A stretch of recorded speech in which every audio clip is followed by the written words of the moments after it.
아멘. 혹시 여러분은 성경을 읽어가다가 도대체 이 사람들은 왜 그래? 이렇게 믿음이 좋은 사람들이 이걸 못 믿어? 우리는 믿고 있는데 라고 생각한 적이 있지 않으십니까? 성경 속의 이야기만은 아니고 실제 우리가 살아가는 삶의 주변에서도 얼마든지 경험할 수 있는 이야기죠. 제가 학교를 들어가서 초등학교부터 학창시절을 마치기까지는 실내에서는 좌측 통행하도록 배웠습니다. 그런데 이 통행법이 바뀌어서 2009년 10월 1일부터는 우측 통행으로 바뀌었거든요.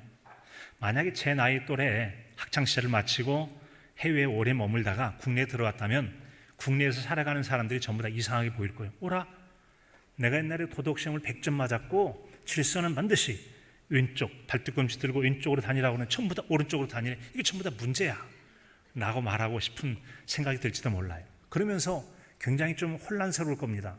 왜 사람들이 전부 다 이 모양이야? 왜 왼쪽으로 다녀야지 오른쪽으로 다녀? 왜 그러죠? 교통법을 몰랐기 때문에 그래요.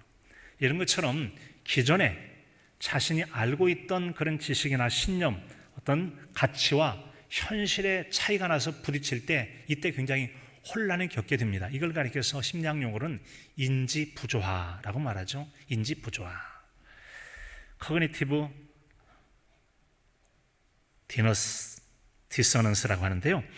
이 말은 이제 합성어죠. 인지라는 말과 부조화라는 이 말의 이제 합성어가 됩니다. 인지라는 말은 어떤 정보, 이 사실들을 인식하고 이해하는 과정을 가리켜서 인지한다. 나 그거 알았어.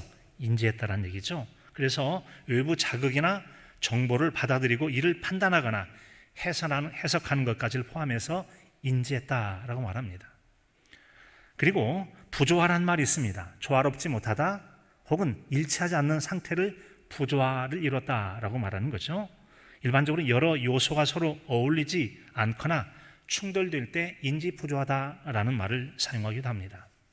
즉, 이 인지부조화란 기존에 가지고 있는 그런 신념들, 생각들, 확신들이 새로운 정보를 만났을 때 서로 상반돼, 맞지 않아요.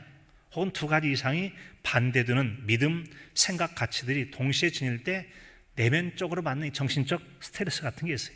불편한 글자 좀 바꿔주세요. 불편한 경험도 있기도 해요. 이처럼 사람들이 자신의 태도나 행동 따위에 서로 모순될 때 양립될 수 없다고 느끼는 불편한 감정들, 불편함들이 있어요.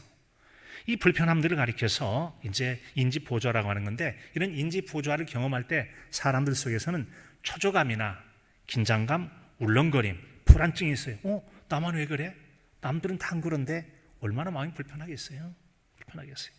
이럴 때 이제 사람들이 나타날 때 내 생각을 그렇다고 갑자기 바꿀 수는 없고 뭔가 조금 적절하게 대처할 일종의 자기 방어를 할 때 합리화하는 현상이 나타난다고 그러죠. 합리화는 긍정과 부정의 영향이 있겠습니다만, 이를테면 담배는 건강에 나쁩니다. 그런데 자신이 담배를 피우고 있단 말이죠. 어떻게 이걸 합리화할 것인가? 우리 할머니는 담배 피우고도 98세까지 사셨어. 여러분, 그렇게 하면서 누군가 장수한 사람이라도 끌어다가 자기 생각을 그대로 합리화하는 경우가 있기도 하다는 점이죠. 물론 건강한 생각은 아닙니다. 그런 분도 계시겠습니다만 다 그런 건 아니니까 말이죠. 자, 이렇게 여러분, 우리가 인지부조화라는 이 현실과 내가 지금까지 가지고 있던 생각 사이의 차이가 났을 때 이것을 어떻게 조화를 이루며 살아갈 것인가. 가장 좋은 것은 자신의 이런 행동과 신념이 충돌할 때는 객관적으로 바라보는 자세가 중요한 거죠. 만약에 여러분 오랫동안 해외에 나갔다가 들어온 다음에 왜 사람들이 모조리 오른쪽에 다녀? 그러면 사람들이 문제가 있다고 말하지 않고 혹시 그 사이에 통행법이 바뀌었나요? 라고 한 번만 물어봤더라면 2009년 10월 1일부터 통행법이 바뀌어서 실내에서 이제 사람들이 우측으로 다니도록 했습니다. 그래서 그렇구나. 조금만 확인했더라면 전혀 문제가 되지 않을 것. 다른 사람이 문제가 있다고 말이 질서의식이 없고 저렇게 윤리의식이 없으니까 우리나라가 후진국이라고 막 자기 혼자 생각을 건너뛰고 말한다면 얼마나 불편한 또 현실이 되겠습니까? 자, 여러분, 이처럼 때때로는 자신이 그런 경우도 있지만 타인이 이와 같이 인지부조화를 겪거나 어려움을 겪을 때 그분들을 어떻게 하면 좋을까? 이때 바로 이해와 배려와 기다림 같은 게 필요하다는 점이죠. 그래서 이런 인지부조화라고 하는 어떤 사람이 가지고 있는 신념이나 생각과 현실이 다르거나 그가 잘못된 생각이었을 때 바르게 잡아주려고 할 때 쉽지는 않거든요. 그때 우리가 노력이 필요해요. 첫 번째는 경청이라는 게 필요하답니다. 즉 이야기를 들어주는 것이죠. 막 와서 얘기하는 거예요. 아니 어떻게 사람들이 전부 다 우측통행을 합니까? 그분 속에는 어떤 생각이 있죠?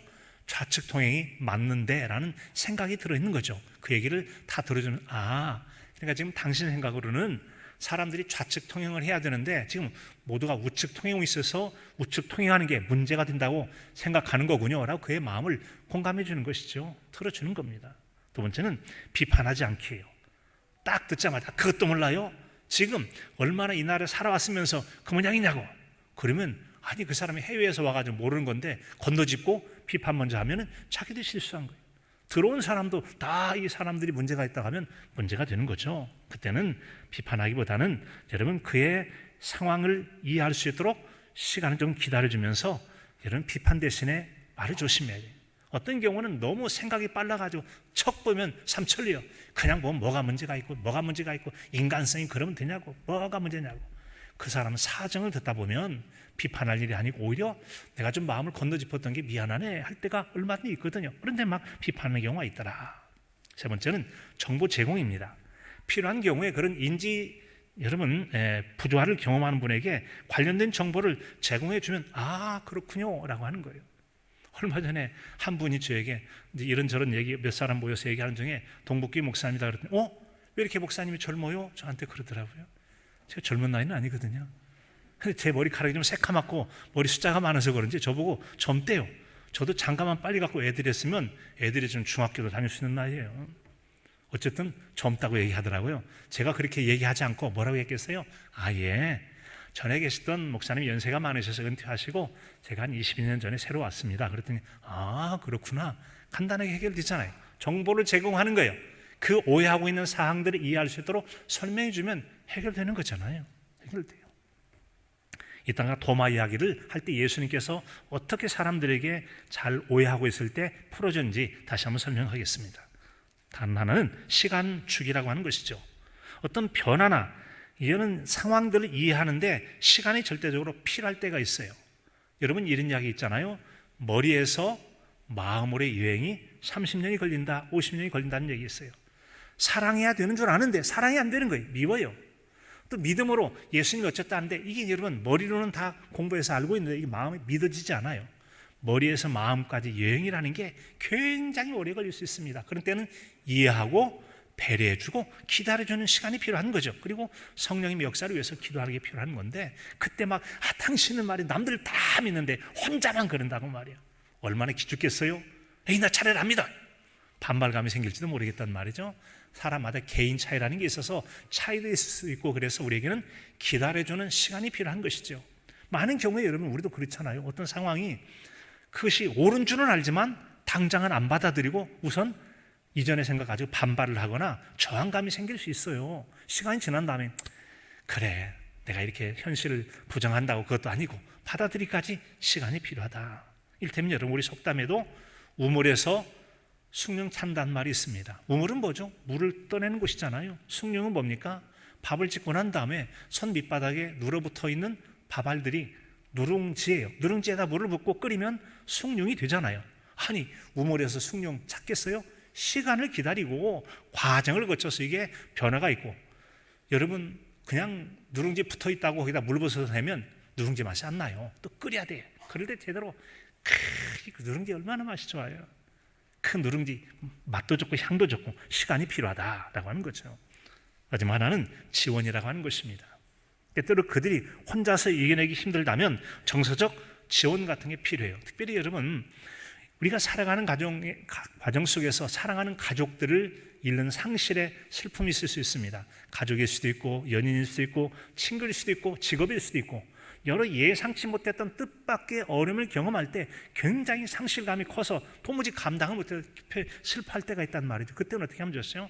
같이 있어주고 곁에 있을 때로는 동성이라면 손도 잡아주고 안아주기도 하면서 격려해줬을 때 그 같이 있어준 것만 가지고도 그래 내가 혼자가 아니야. 누군가 떠났지만 곁에 내 친구가 있지. 그것만 가지고도 마음이 여러분 얼마나 든든하고 의지가 됩니까? 자, 이렇게 해서 우리는 정서적 지원을 통해서 그 어려움을 겪는 분들을 도울 수 있다라고 하는 점이죠.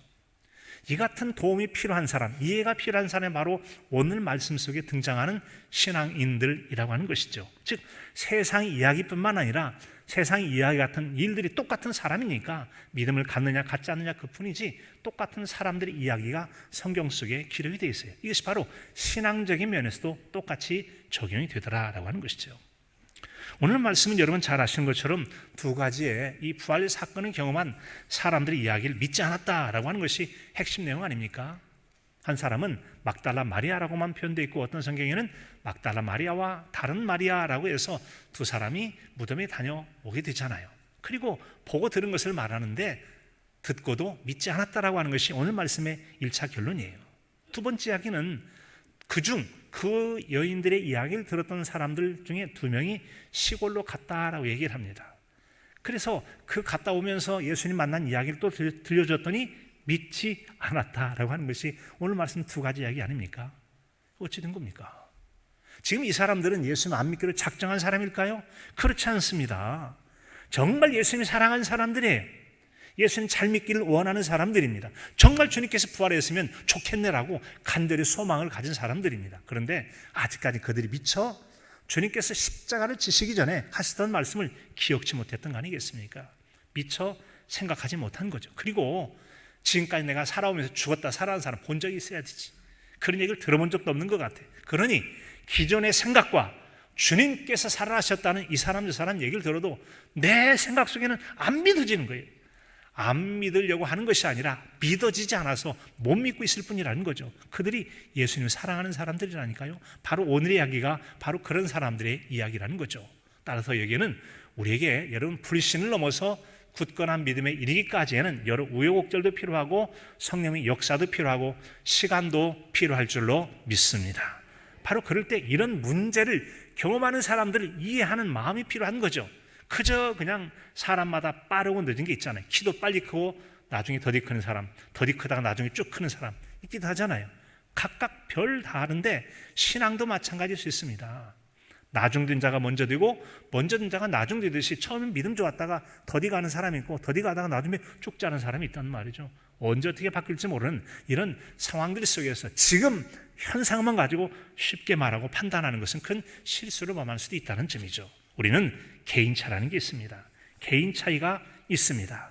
이런 개인 차이를 생각하지 않고 그냥 지금 내 입장에서 판단하고 생각하고 상대방을 대할 때 상대방도 기분 나쁘고 나는 오해해서 기분 나쁠 수가 있단 말이죠. 그리고 오해와 갈등이 오히려 신앙을 돕는 것이 아니라 가족 같은 경우에 가족 중에 여러분 어떤 사람이 아직 안 믿어져요. 나도 믿고 싶은데 안 믿어지는 거예요.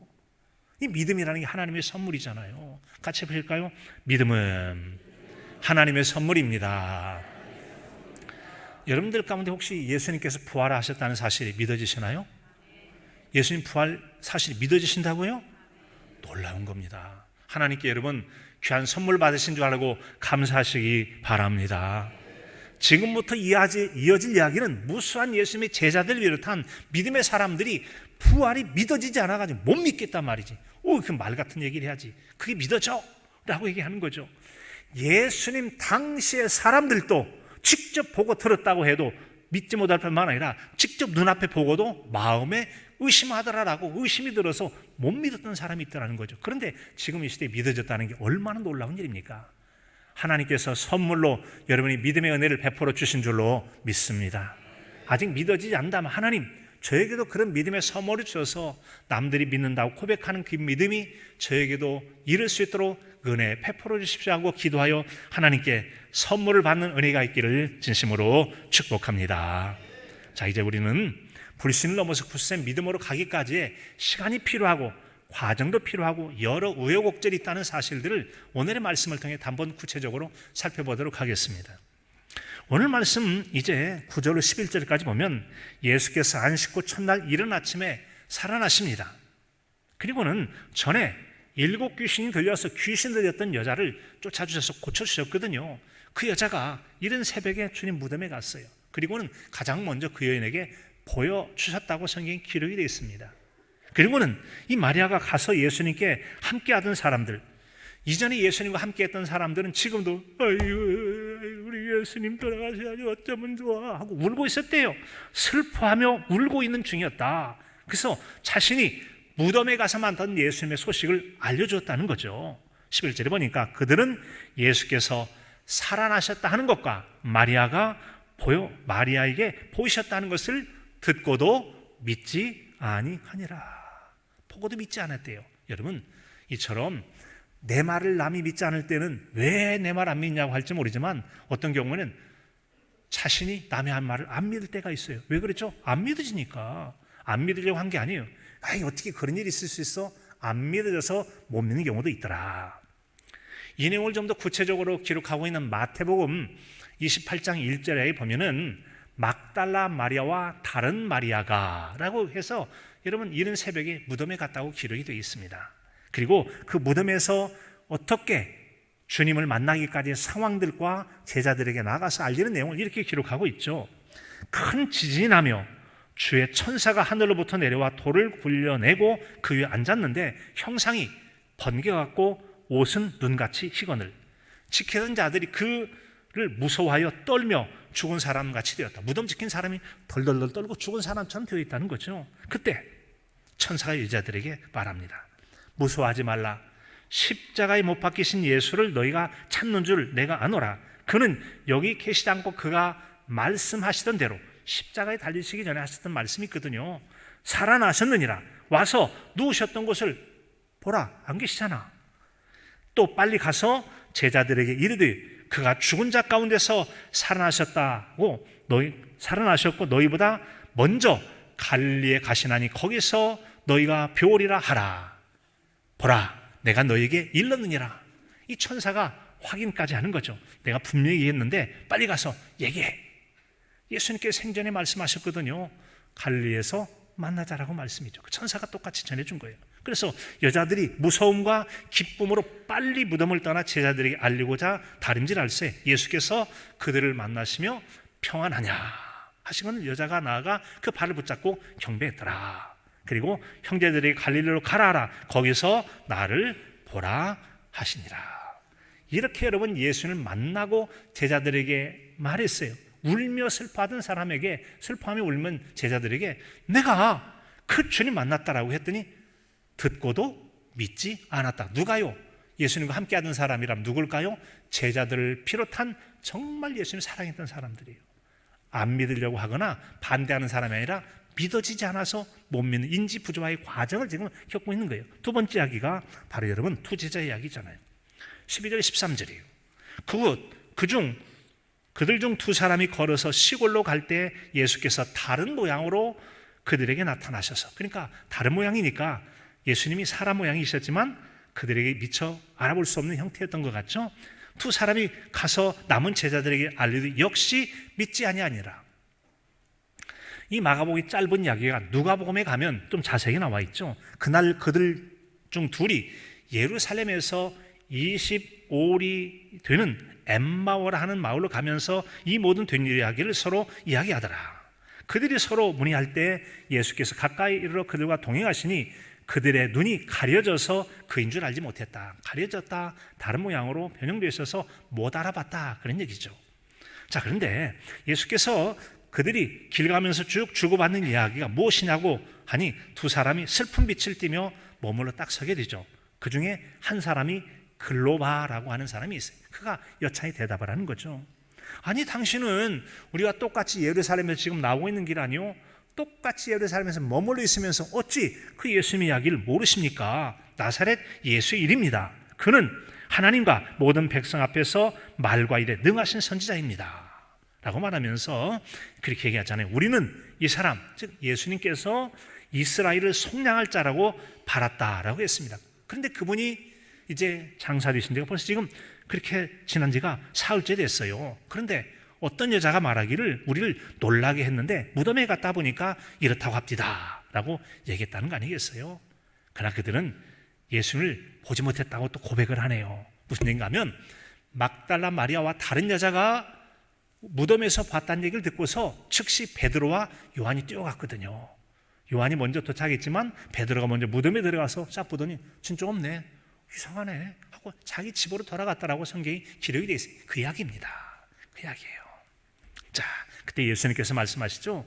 이르시되 미련하고 선지자들이 말한 모든 것을 마음에 더디 믿는 자들이요 그리스도가 이런 고난을 받고 자기의 영광이 들어가야 할 것이 아니냐 하시고 모세와 모든 선자의 글을 시작해서 모든 성경에 쓴 바 자기에 관한 이야기를 자세히 설명해 주셨대요. 같이 해볼까요? 자세히 설명하시니라. 자세히 설명하시니라. 예수님은 지금 이 글로바라고 하는 사람과 또 다른 한 사람 엠마오에 갔던 이 두 제자에게 자세히 설명해 주십니다. 이게 바로 예수님 방식이에요. 그것도 몰라? 이렇게 믿음이 없어?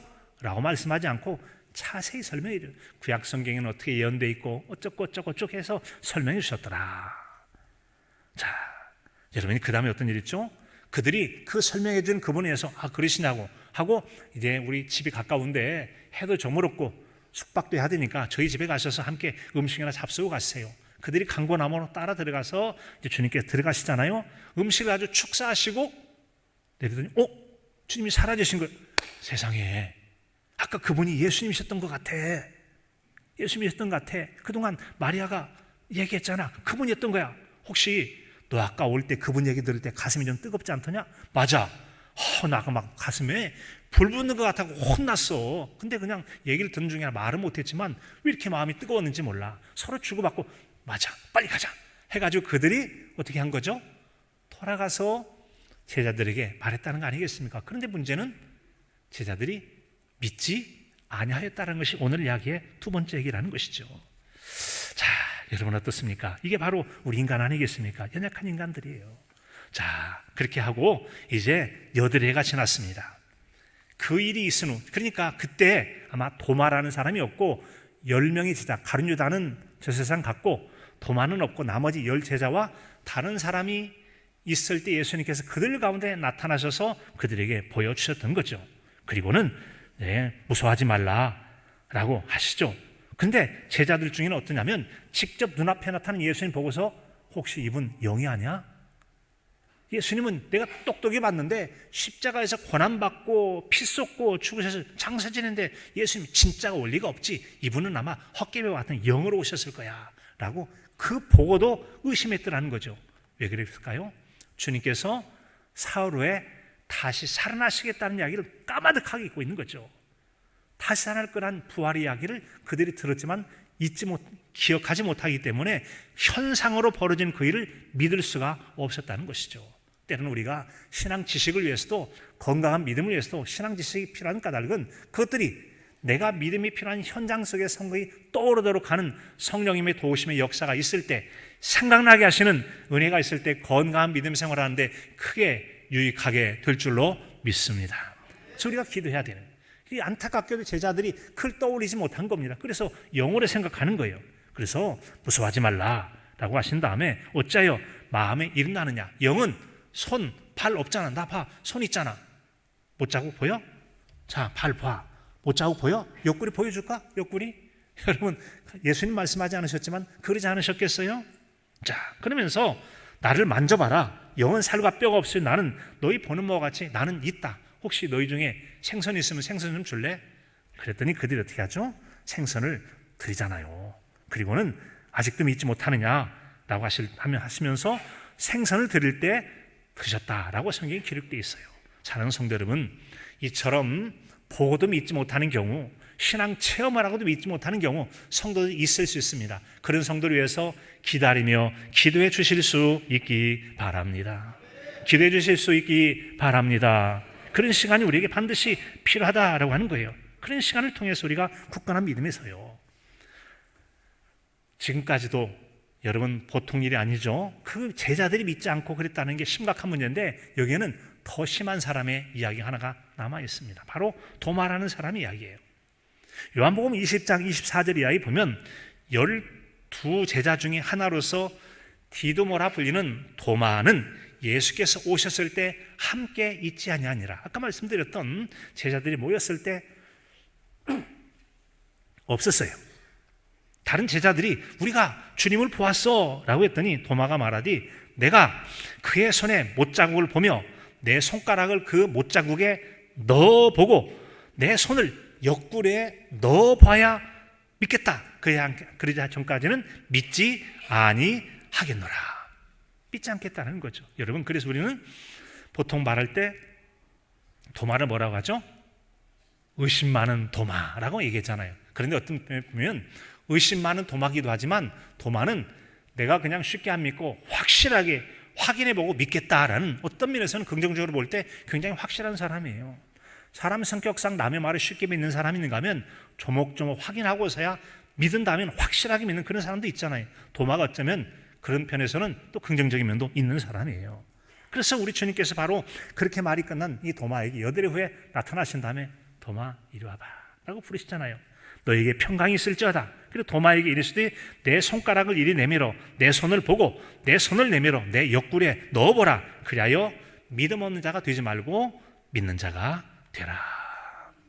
믿음 없는 자가 되지 말고 믿는 자가 되라. 여러분, 예수님의 이 방법이 얼마나 훌륭하십니까? 그가 확인하기를 원했다면 확인시켜주면 되는 거잖아요.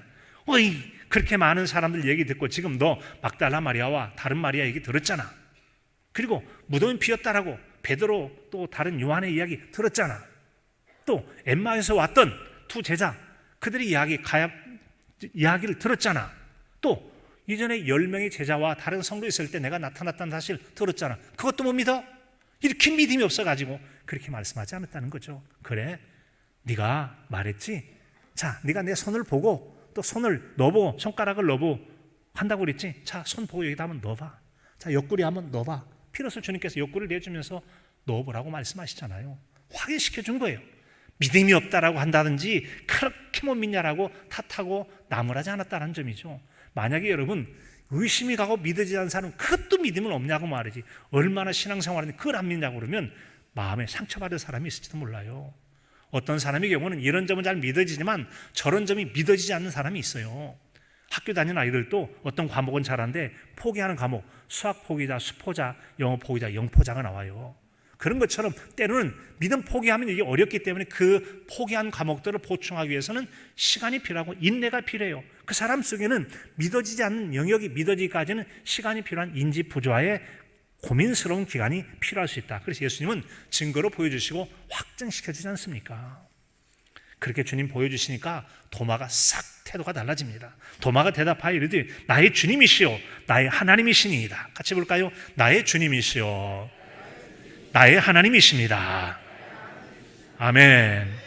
그렇게 여러분 손가락을 넣어보고 손을 넣어봐야 믿겠다라고 했던 예수님 보고서 넣어보지도 않았어요.